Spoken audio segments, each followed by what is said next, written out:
Vamos observar agora a palavra do Senhor. Eu sempre gosto de dizer, queridos, que a palavra do Senhor, ela não é exposta apenas para levar você a ter mais conhecimento. Muito pelo contrário, a palavra de Deus, quando ela vem ao nosso encontro, o objetivo é produzir em nós uma transformação. A Bíblia diz que nós vivemos uma dinâmica que consiste no seguinte: nós nos movemos a viver de glória em glória. Então, o que nos leva a viver uma próxima glória é entender aquilo que o Senhor está falando para nos projetar a um novo nível. Amém? Entender o que o Senhor está falando, porque cada fala do Senhor deseja nos colocar em um novo nível. A Bíblia nos traz a ideia de que a vida cristã muitas vezes é comparada ao crescimento de uma criança. A criança, ela não nasce já sabendo de tudo, não nasce com a sua estrutura física, ela é frágil. E aí ela vai se alimentando, e a cada dia que passa ela vai crescendo, vai desenvolvendo, vai ficando madura, vai ficando firme. Assim é você na nossa vida com Deus. Aqui nós temos bebês, temos crianças, adolescentes. Como que eu sei que você é adolescente? Você está gostando de questionar demais, você está querendo bater o pé, isso é coisa de adolescente. Não os nossos, aqui os adolescentes são maduros, amém? Vou falar que tem adolescente dessa igreja dando banho em jovem, meu irmão. Glória a Deus.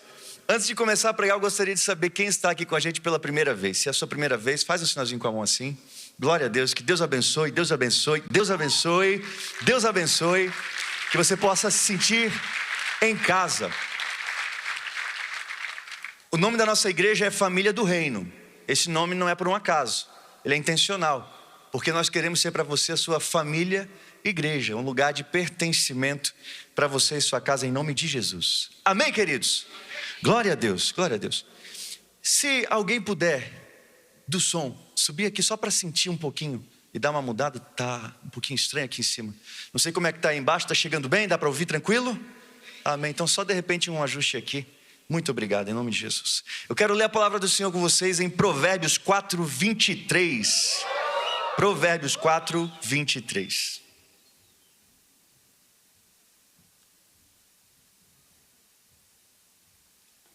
Olha o que diz: sobre tudo que se deve guardar, olha só, sobre tudo que se deve guardar, guarda o teu coração. Mas tem um porquê.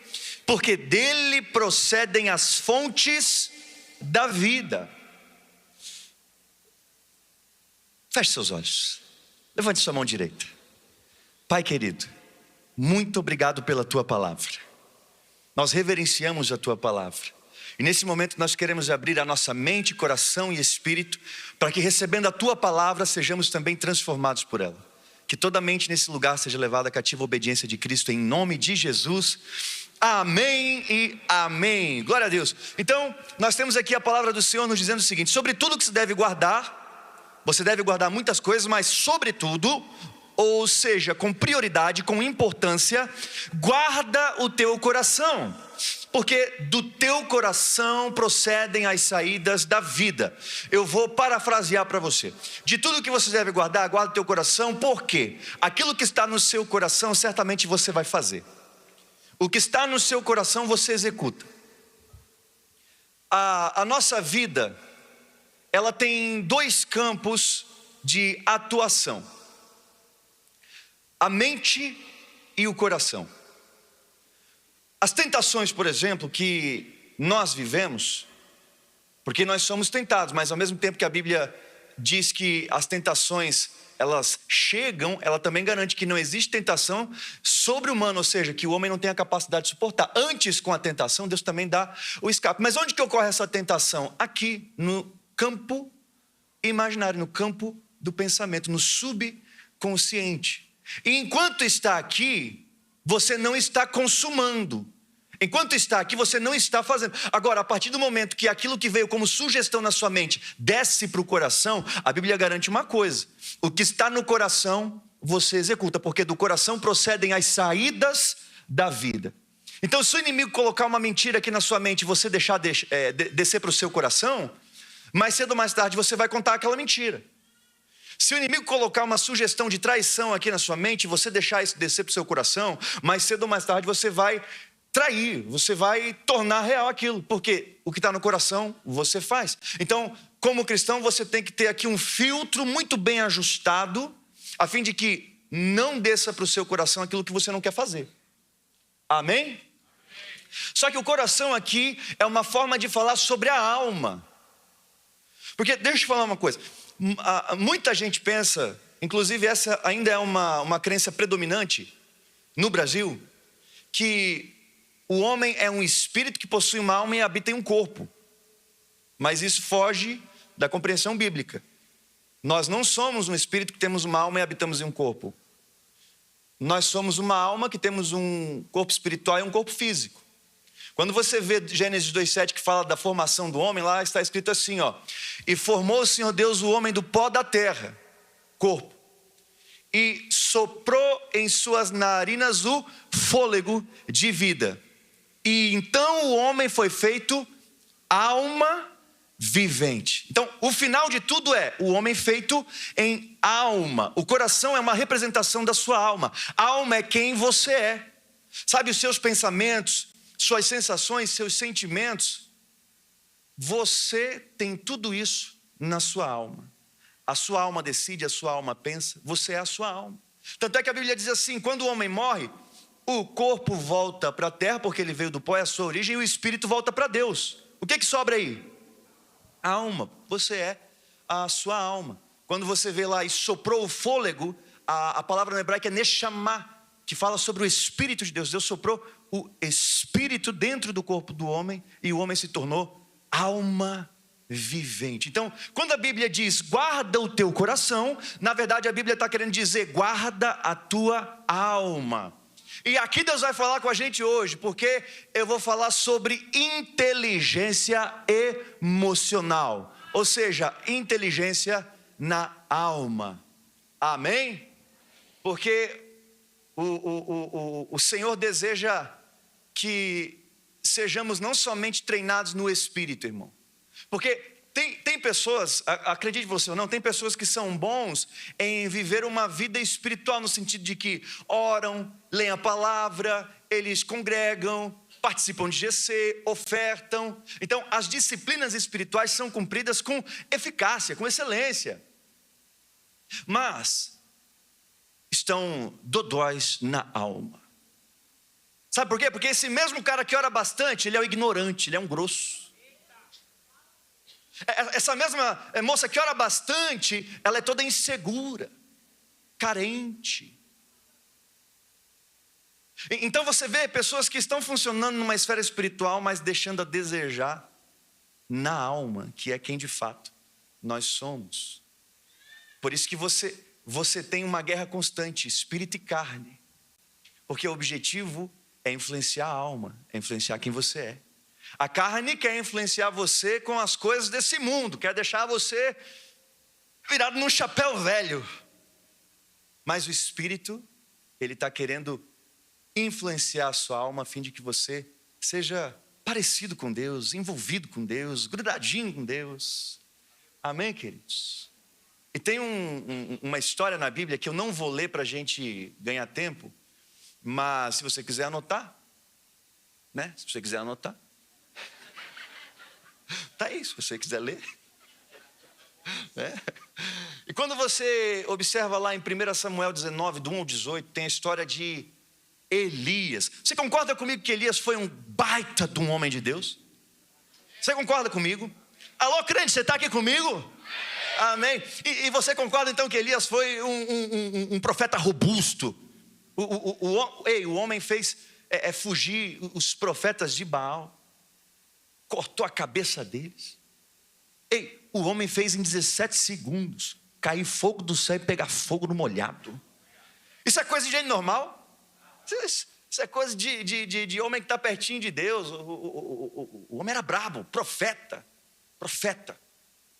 Só que mesmo esse profeta com grandes feitos, ele viveu fragilidade nas suas emoções a ponto de desejar a morte.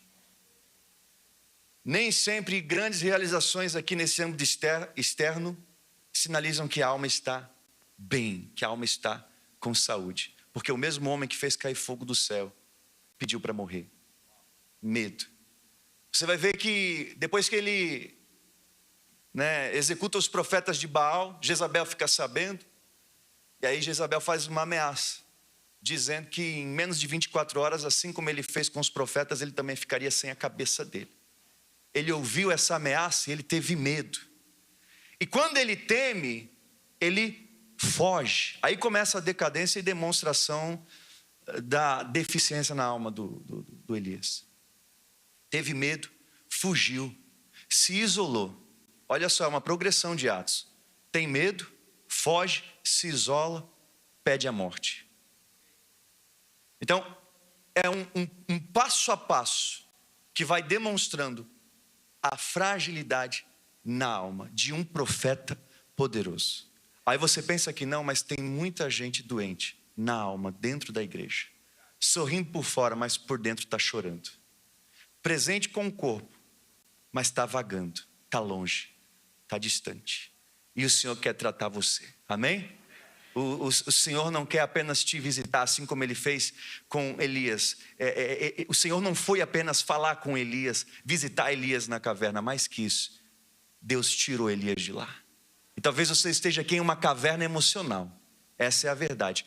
Talvez você esteja dentro de uma ferida do passado, de um trauma, talvez uma experiência que machucou, feriu você, e ali você tem se escondido por anos, mas o Senhor hoje está aqui não apenas para falar com você, Ele vai chamar você para fora para te dar movimento em nome de Jesus, amém, queridos? Então olha só, pessoas que estão emocionalmente fragilizadas, elas acabam paralisando muitas vezes nos mais diversos setores da vida, nas mais diversas áreas da vida, porque assim como Elias teve medo e paralisou, muita gente talvez não esteja vivendo a vontade, os planos do Senhor, porque está paralisado em algum trauma, alguma ferida, algum sentimento. E o pior, tem gente que permite que os sentimentos comandem a sua vida.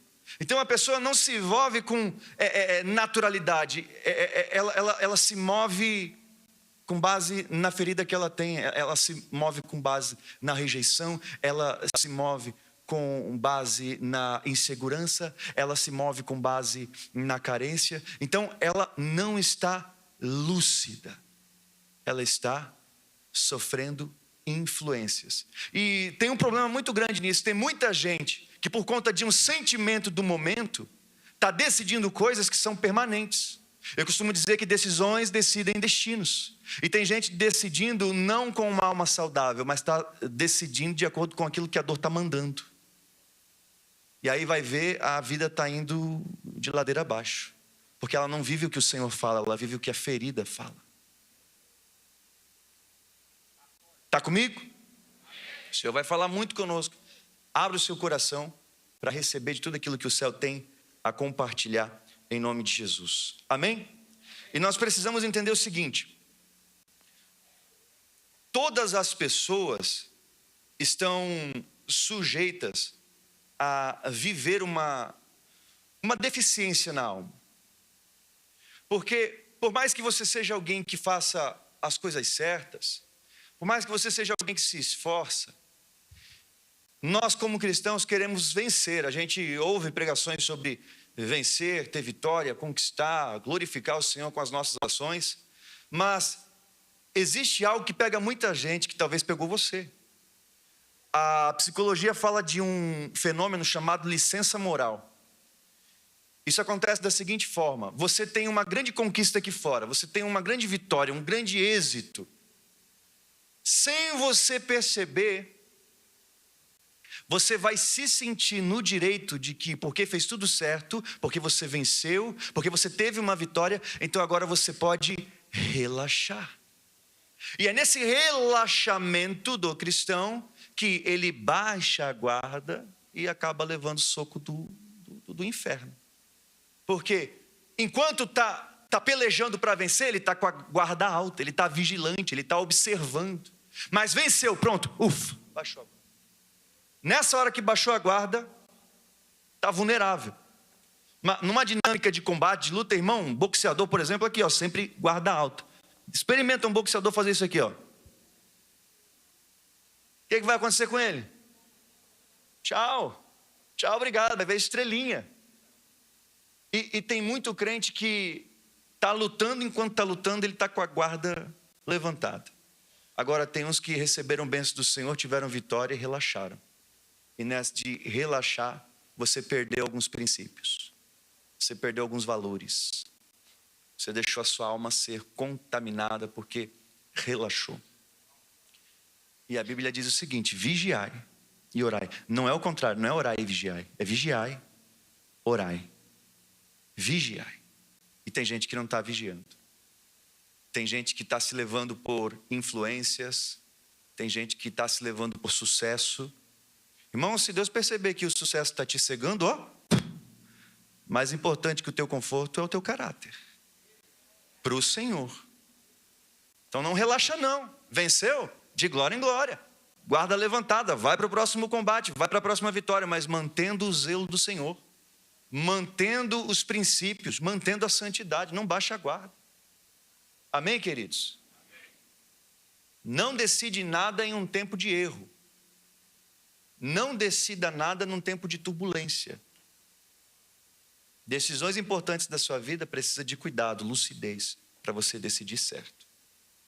Tem muita gente que quebrou a cara porque teve decisões que não eram de caráter reversível, decisões permanentes, mas que foram tomadas no momento de ira, de raiva, de indignação, insatisfação, de ódio, de inveja. E essas decisões geraram consequências ruins. O Senhor quer nos livrar disso nessa noite em nome de Jesus. Amém, queridos? Então, eu quero falar aqui sobre você ter saúde na sua alma, tomar boas decisões, mas para isso é importante atender a alguns pontos aqui. Eu quero ler com você especificamente 1 Reis 19, versos 3 e 4. 1 Reis 19, versos 3 e 4.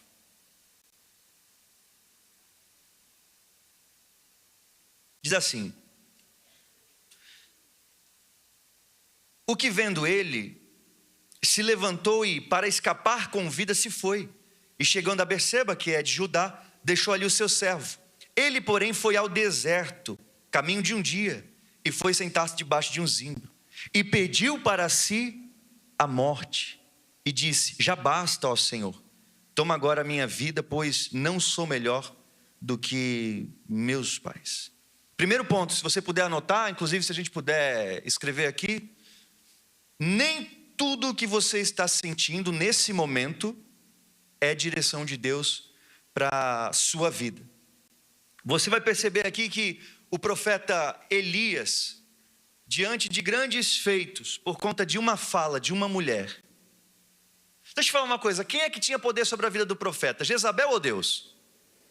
Tanto é que aquela mulher fez uma ameaça dizendo assim, ó, você vai morrer em menos de 24 horas. Elias morreu?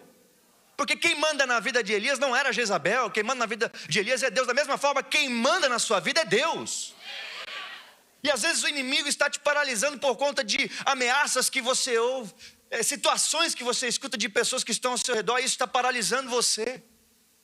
Mas deixa eu falar uma coisa, pessoa nenhuma nessa terra tem poder sobre a sua vida, você está nas mãos de Deus. A partir do momento que você foi comprado pelo sangue de Jesus, você é povo adquirido de Deus. Você é responsabilidade de Deus. O que os outros falam não pode ter impacto na sua vida. O problema é que muita gente para ficar ouvindo o que os outros estão falando e esquece de prestar os ouvidos a Deus, que é o que realmente importa.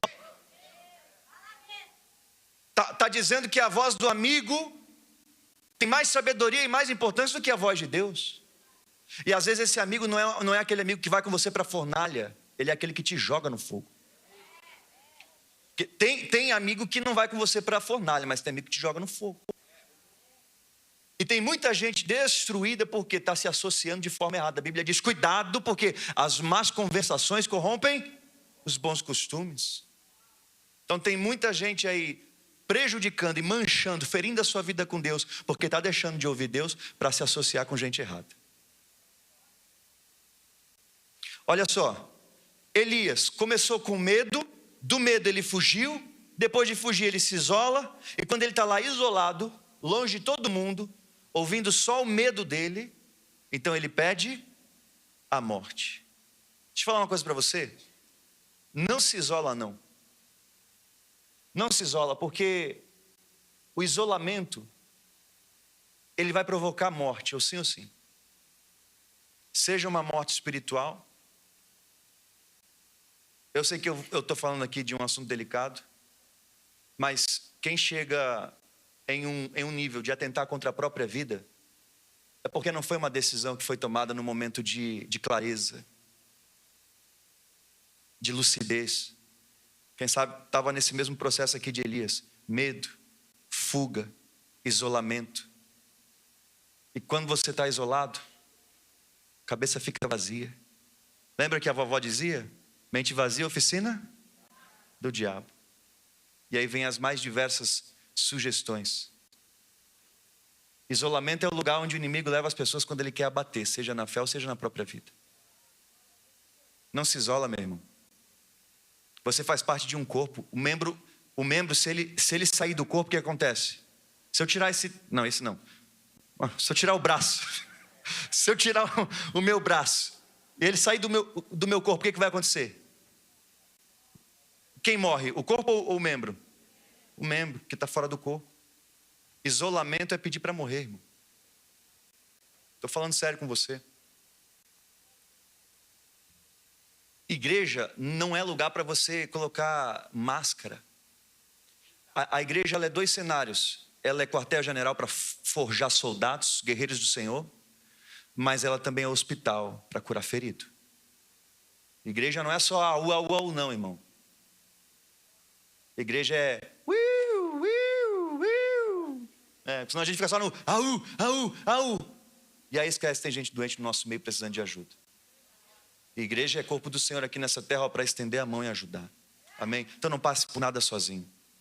Eu não creio que eu estou falando isso por um acaso. Aqui tem rede de pastores, aqui tem obreiros, aqui tem pessoas para ajudar você. Não se isole.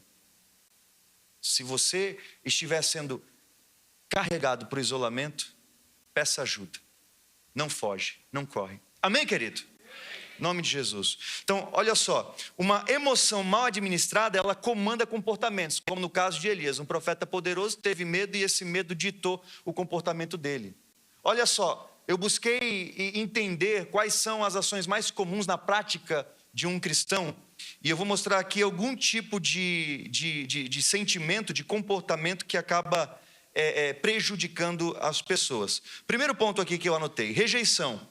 Uma pessoa que carrega um trauma de rejeição, geralmente ela não vai conseguir se relacionar nas suas amizades, porque ela vai sempre se afastar e o relacionamento dela vai se dar com base em frieza. Não vai ser aquela amizade calorosa. A pessoa que ela viveu rejeição, ela nunca vai se sentir digna de estar numa roda. Ela nunca vai se sentir digna de fazer pertencente. Então, ela começa a se afastar. E ela começa a ser fria, ela não tem aquele calor. Tudo por conta de uma rejeição. Isso é uma ferida onde? Na sua alma. Só que isso dita comportamento. Outra coisa.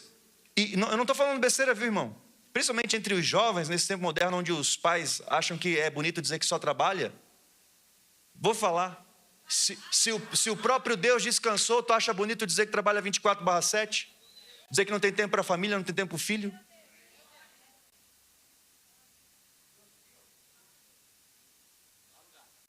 Falo mesmo. Raiva. Tem gente raiva. Irmão, não é bonito dizer, eu nasci assim. Tu não... Tem alguém que se chama Gabriela aqui? Tem Gabriela? Amém, é um nome muito bonito. Não posso brincar então com eu nasci assim. E tem gente que, não, eu sou assim, eu nasci assim. O meu pai era assim, meu pai era brabo, eu sou brabo também, eu acho tudo. Mano, tu tem que se ajeitar. Essa de ser nervoso, isso aí é um problema na sua alma. A gente está falando de inteligência emocional. O cara que é muito nervoso, ele vai ser comandado, conduzido por aquilo que ele sente. Vai ser um grosso nos seus relacionamentos, vai ser grosso com a esposa, vai ser grosso com os filhos, vai ser grosso com os amigos. Por quê? O que ele sente dita o que ele faz. O que você sente não fica só aqui dentro, irmão.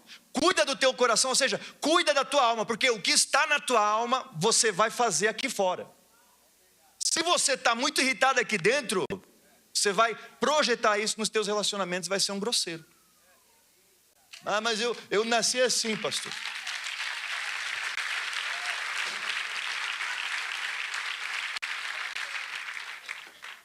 Ah, eu vou falar. Posso falar do terceiro ponto que eu anotei aqui?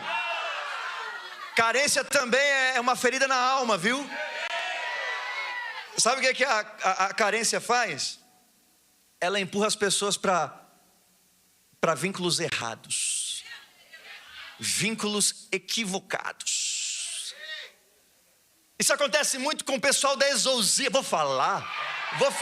Para quem não sabe, nós temos aqui uma escola bíblica em formato de internato. Nós temos cerca de 150 jovens que moram aqui de março a novembro. Cadê os exousianos aí? Tá faltando exousiano, eu vou pegar esses caras. Cadê esses caras que... Culto é obrigatório, hein? Ei, mas olha só, esse pessoal, eles vêm de todo o Brasil, vêm do mundo. Tem gente que vem da Venezuela, Honduras, Cuba, Holanda, Canadá, Argentina, Equador, aí o pessoal que vem do Amazonas, o pessoal vem de Minas Gerais.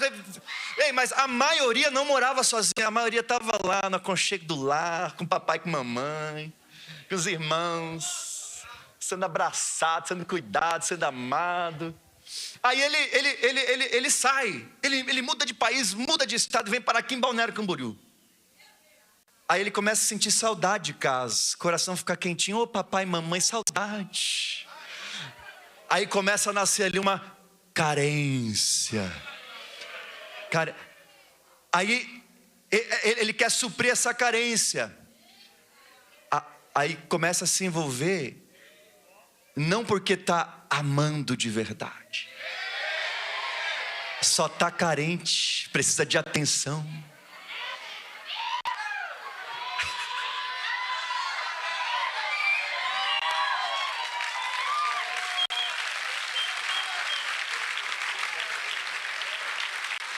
Por isso que quando os jovens me procuram, pastor, eu estou amando.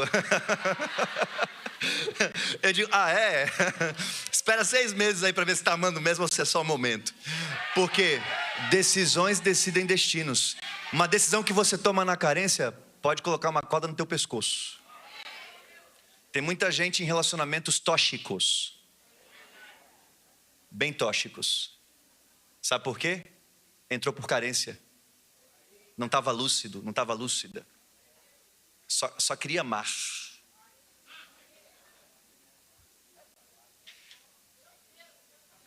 Insegurança. Sabe o que pode transformar na vida de alguém insegurança? Já viu aquelas pessoas que... E isso tem muito.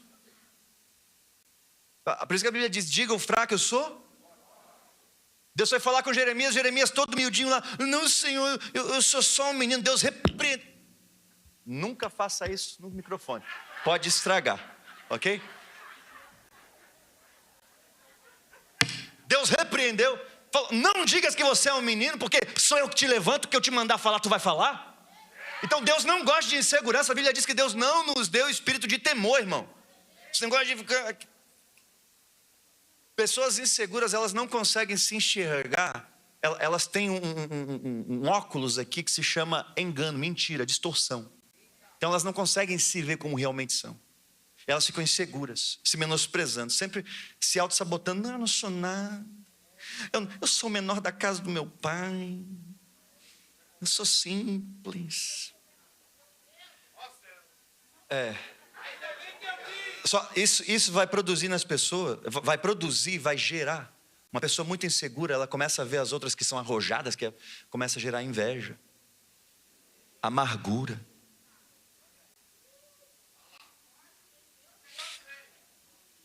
Ei, eu só coloquei aqui coisas que eu vejo no dia a dia com muita frequência, tá?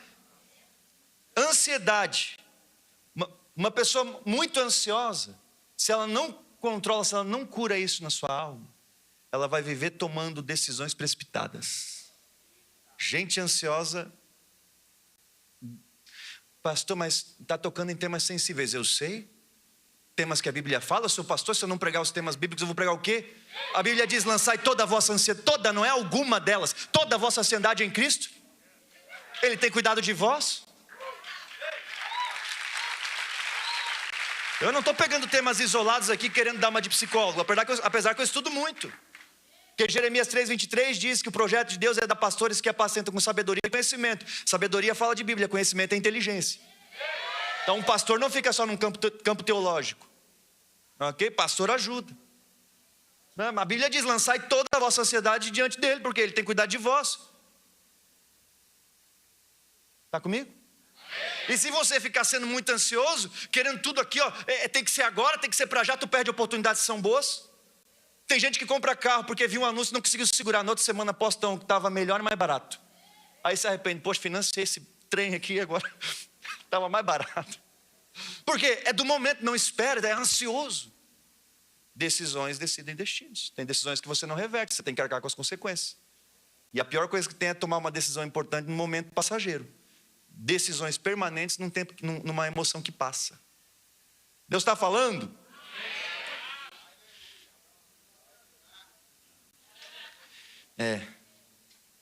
Enfim, vou parar por aqui. Então, anota aí, ó, nem tudo que passa no seu coração é de Deus.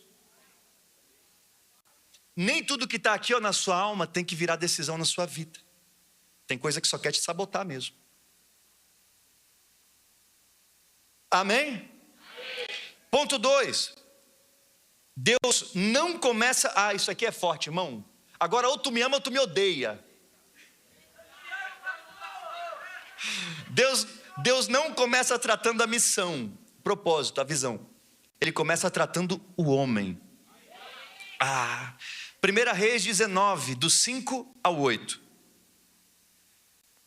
1 Reis 19, do 5 ao 8. Diz assim. Aqui a gente está falando de Elias, tá? E deitou-se e dormiu debaixo do zimbro.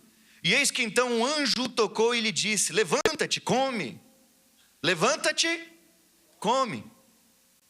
E olhou, e eis que à sua cabeceira estava um pão cozido sobre as brasas e uma botija de água. E comeu e bebeu e tornou a deitar-se. O que ele fez? Comeu, bebeu e deitou-se.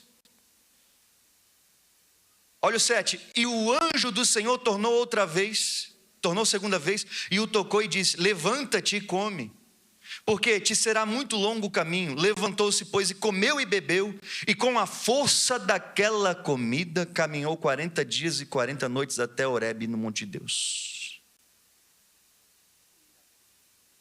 Com a força daquela comida, o que ele fez?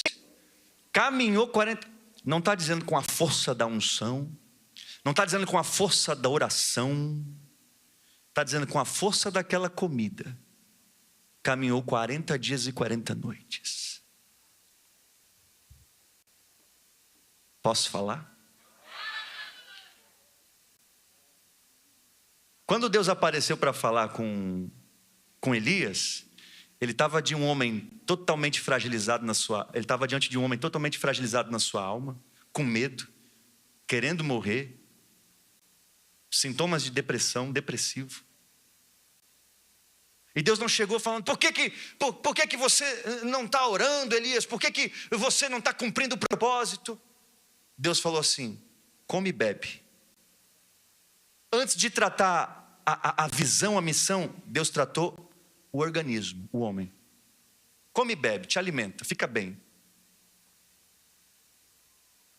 Aí ele levantou, comeu, bebeu, o que ele fez?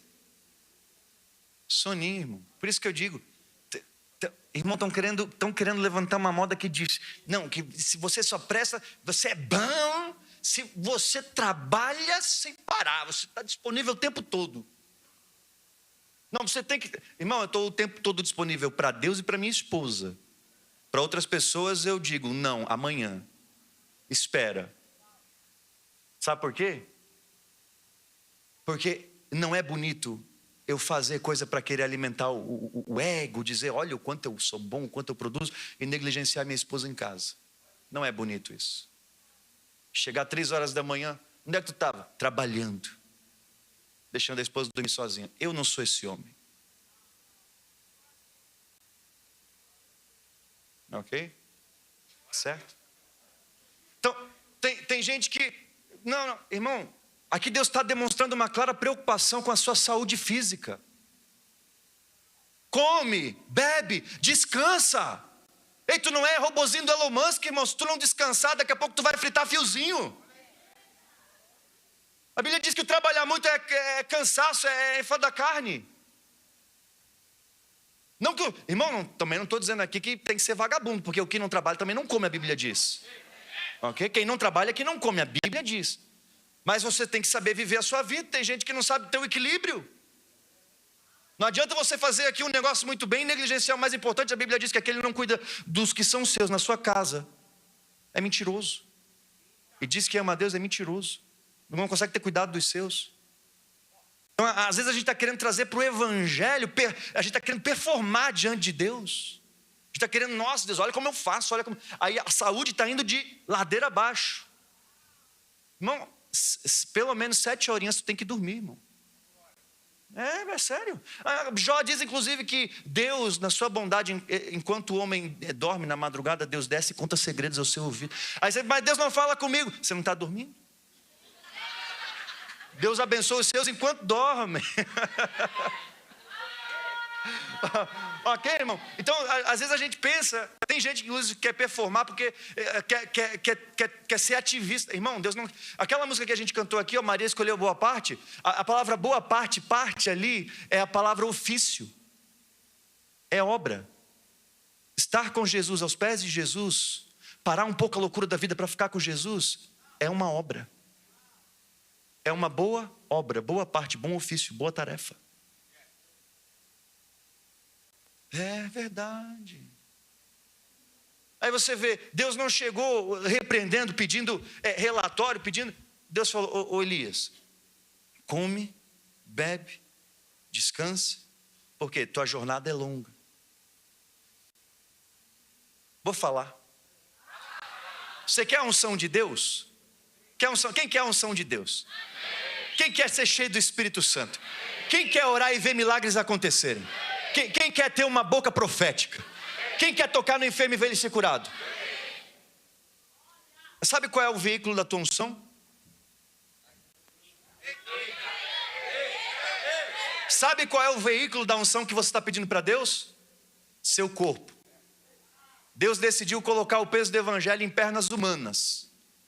Deus decidiu colocar o evangelho aqui, ó, em braços humanos. Deus decidiu colocar o evangelho em boca humana. O que transporta a unção de Deus na sua vida é o seu corpo. Se o seu corpo estiver mal, você está paralisando, está travando a unção. Século XIX, um evangelista escocês chamado Robert Moore McShane, ele morreu com 29 anos de idade, mas antes de morrer, foi um jovem missionário que converteu milhares a Cristo. Escreveu mais de 3.000 hinos, composições. Um jovem cheio do Espírito Santo, um avivalista, ele estremeceu a Escócia. Só que morreu com 29 anos. Quando ele está no leito da morte, já nos seus momentos finais, alguns amigos estão ali e ele pronuncia uma frase que talvez você conheça. Deus me deu uma mensagem para levar ao mundo e um cavalo. Eu matei o cavalo, já não posso levar a mensagem. Matou o corpo. Por isso que Deus disse, ô Elias, tu tem que continuar. Mas faz o seguinte, come, bebe, cuida do seu corpo, cuida da sua saúde. Porque tem a caminhada dela. Ele está dizendo, com a força daquela comida, caminhou 40 dias. Eu vou falar, irmão, apenas a título de reflexão, ok? Não estou aqui para dizer qual dieta é certa, qual comida é certa, mas tem certas coisas que são óbvias, né? Tem certas coisas que são óbvias. E isso aí está matando o veículo da unção.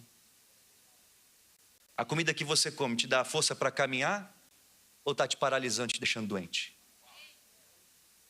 Porque a comida ela tem que te dar força para caminhar, porque a vida com Deus é de glória em glória, é de avanço. Aí o que você está comendo está te dando força para avançar, viver bem com saúde, ou o que você está comendo está te adoecendo? Posso falar, pastor? Talvez eu nunca mais pregue aqui. Poxa, é legal falar isso quando o cara está na igreja dos outros, né? Agora falar isso da própria casa, misericórdia. Eu sou alguém com propriedade para falar, porque eu vivi com esses sintomas a vida inteira, fui diagnosticado por profissionais, então eu tenho propriedade para falar. Eu fui diagnosticado com TDAH, com suspeita de autismo, por 2 psiquiatras. 2 psiquiatras. Até ano passado eu tomava um medicamento bem caro. Só que daí eu fiz uma mudança na minha vida. Mudei a minha vida. Parei de tomar remédio. Eu não estou brincando com quem tem o transtorno. Eu respeito você. Quem está na internet, inclusive, beijo para quem está em casa. Eu esqueço de cumprimentar porque eu não sou muito habituado com a internet. Mas que Deus visite o seu lar, sua casa, te abençoe e prospere em nome de Jesus.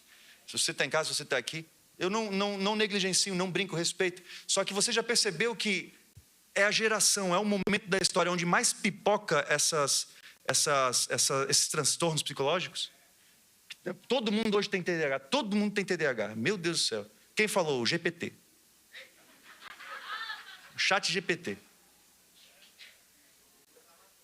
Faz o seguinte. Para de comer besteira. Para de avacalhar com a tua alimentação. Você vai ver que muitos sintomas vão desaparecer. Porque ao mesmo tempo que a geração que mais tem gente com transtorno é a geração que mais come errado na história da humanidade. Já ouviu aquela frase que diz: você é o que você come? Já ouviu? Quem já ouviu? É verdade, você é o que você come. Aí tem gente que está pegando o veículo da unção, que transporta a unção, que transporta o poder, e está matando, está paralisando.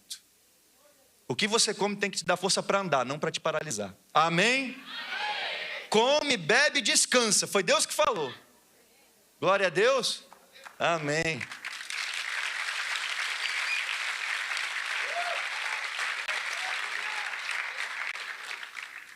Porque o cara não descansa, tem aqueles, eu não consigo imitar, mas sabe aquele cara quando ele já está sem dormir que começa a tremer o olhinho aqui?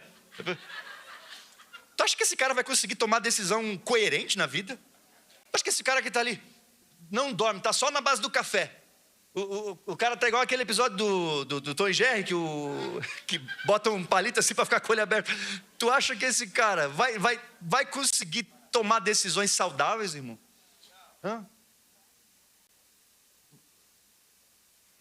Tem uns neném aqui da Exosia que eles não dormem bem. E aí não dormiu bem, eu percebo, porque o dia inteiro passa grosso, ignorante, dando patada. Não dormiu, aí fica mal-humorado. Irmão. Aí, meu Deus do céu. Olha só, terceiro ponto: isolamento é um lugar perigoso quando a sua alma está ferida. 1 Reis 19, 9. Olha isso aqui. E ali entrou numa caverna e passou ali a noite. E eis que a palavra do Senhor veio a ele e lhe disse: que fazes aqui, Elias? Então olha só. No meio do medo, fugindo daquela ameaça, ele entra numa caverna. Ei, vou falar uma coisa para você aqui. Porque tem uns crentes que a gente conversa com ele e fala: ô irmão, como é que você está? Ele fala: eu estou na caverna. Acho que está arrasando, né? Estou na caverna. Irmão, se Deus foi lá tirar o Elias da caverna, porque caverna não é lugar de profeta. Tá? Caverna é lugar. Caverna você não tem visão, caverna você não avança, fica parado, paralisado. Deus foi lá tirar ele da caverna. Agora, o interessante é que a caverna é o lugar que as pessoas se refugiam quando estão com medo, quando estão com algum trauma. A caverna na vida de muita gente pode ser uma emoção. Pode ser uma emoção, um trauma do passado, uma ferida que foi aberta na alma, uma rejeição, uma falta de perdão, um rancor. E a pessoa, ela não vive a vida, ela está ali, naquela dor. E deixa eu te falar uma coisa, você não está isento de passar por situações, por turbulências, por adversidades, por ser ofendido, você não está livre disso. A gente lida com seres humanos aqui, e nas relações às vezes a gente se ofende, a gente é machucado. Só que quando você se machuca na alma, você tem duas opções: ou você se refugia na dor, ou você corre para ser curado no Senhor.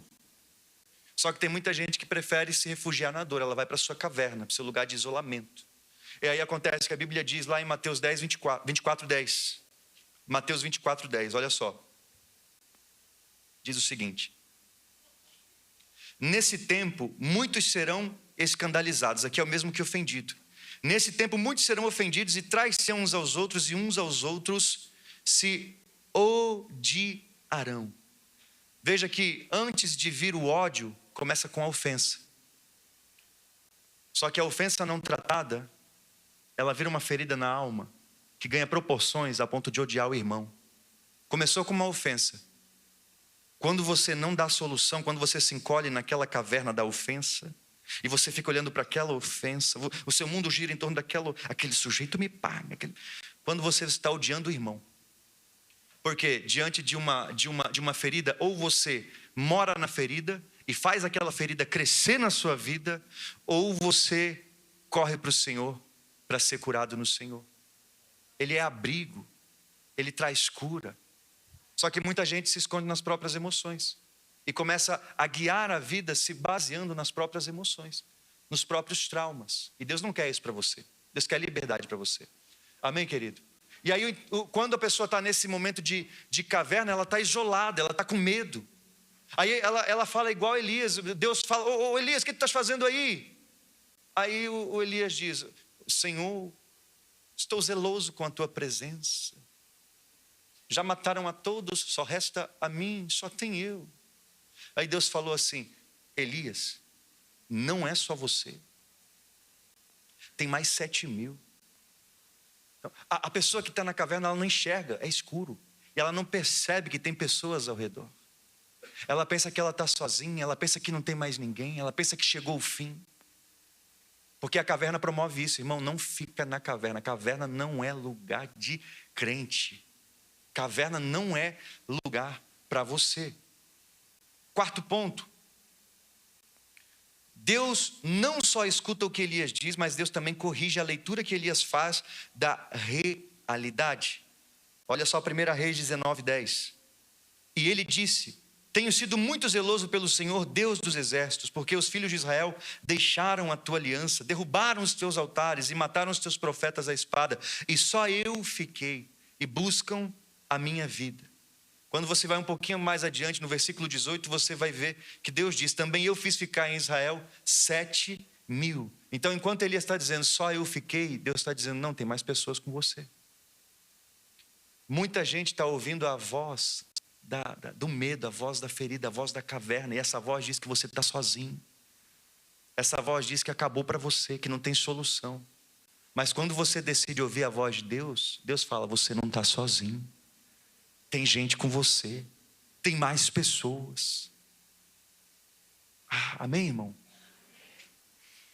Vamos para o ponto 5. O louvor pode subir, por gentileza. Diz assim: cura emocional não é só alívio, é reposicionamento. 1 Reis 19, 15 e 16, diz assim: e o Senhor lhe disse: vai, volta pelo teu caminho para o deserto de Damasco, e chegando lá, unge a Azael rei sobre a Síria. Também a Jeú, filho de Ninsi, ungirás rei de Israel, e também a Eliseu, filho de Safate, de Abel Meolá, ungirás profeta em teu lugar. Então olha só, depois que Deus aparece ali na caverna, fala com Elias, manda Elias se alimentar, cuidar do seu corpo. Deus fala para ele se movimentar. Deus foi no lugar da ferida de Elias. Deus foi no lugar da dor de Elias. Deus foi no exato lugar onde Elias pediu a morte. E agora Deus está falando: Elias, eu te alimentei, cuidei de você, você descansou, mas agora eu quero reposicionar você, porque o teu lugar não é na tua ferida, teu lugar não é na tua dor, teu lugar não é no teu medo. Eu quero dar movimento para você. Da mesma forma, você está aqui, talvez exista uma ferida muito grande na sua alma. O Senhor está falando com você sobre isso. O Senhor está te visitando. Mas o objetivo é tirar você daí e te fazer avançar. Só que interessante é que quando Deus manda Elias avançar, Deus fala assim: Elias, não vai por um novo caminho. Deus fala: volta pelo caminho que você veio. Visita o caminho do teu passado.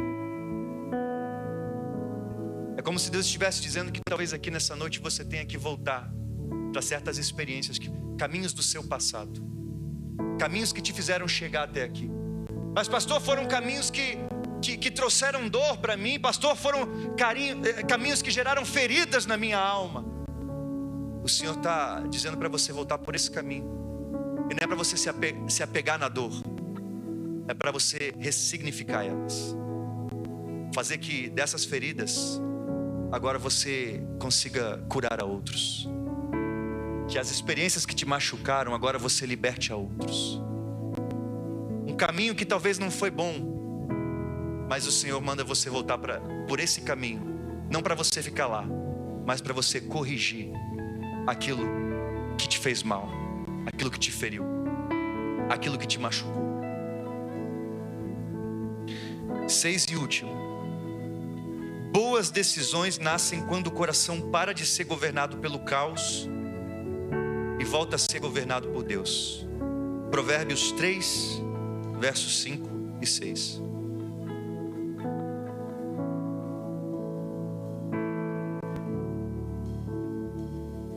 Confia no Senhor de todo o teu.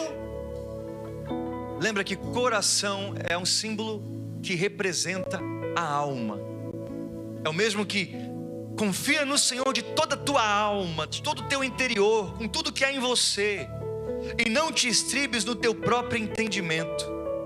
Reconhece-o em todos os teus caminhos e Ele endireitará as tuas veredas.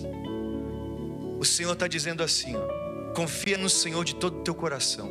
Primeiro versículo que a gente leu: de tudo que se deve guardar, guarda o teu coração, guarda a tua alma, porque a tua alma vai determinar a tua vida. Uma alma ferida não vai te levar para bons lugares.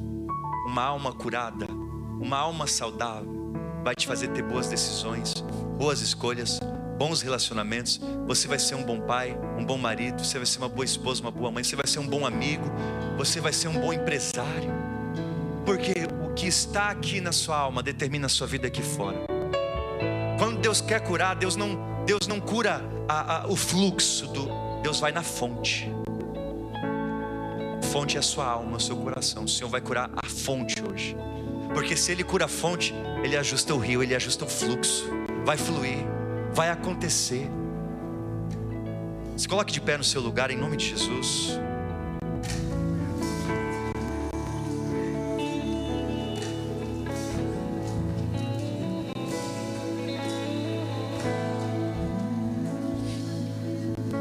Eu fiz questão de falar sobre Elias porque, falando de Elias, a gente não fala de qualquer um, a gente fala de um grande homem de Deus. Só que mesmo um grande homem de Deus com muitas realizações, viveu caos, agito na alma. Mas Deus apareceu. Deus não apenas falou com Elias, Deus restaurou Elias. Deus fez Elias continuar. Deus fez Elias avançar. Jezabel disse que ele ia morrer. Ele nem experimentou a morte. Ele foi, arrebatado. Mas eu quero te falar uma coisa muito séria. Quando Elias sai da caverna, Deus diz assim: vai e unge Eliseu no teu lugar. Porque caverna é lugar de paralisia. E muita gente está batendo o pé porque está abraçado na caverna e não quer sair de lá. Só que enquanto você está na caverna, o que Deus quer fazer na sua vida está paralisado. Só que Deus não vai deixar o propósito parar. Se você não se movimentar, se você não sair da caverna, Deus vai colocar no seu lugar. Porque Deus não quer paralisia. Por isso que Deus foi lá onde Elias estava, na dor de Elias, e disse: sai daí. Feche seus olhos nesse momento.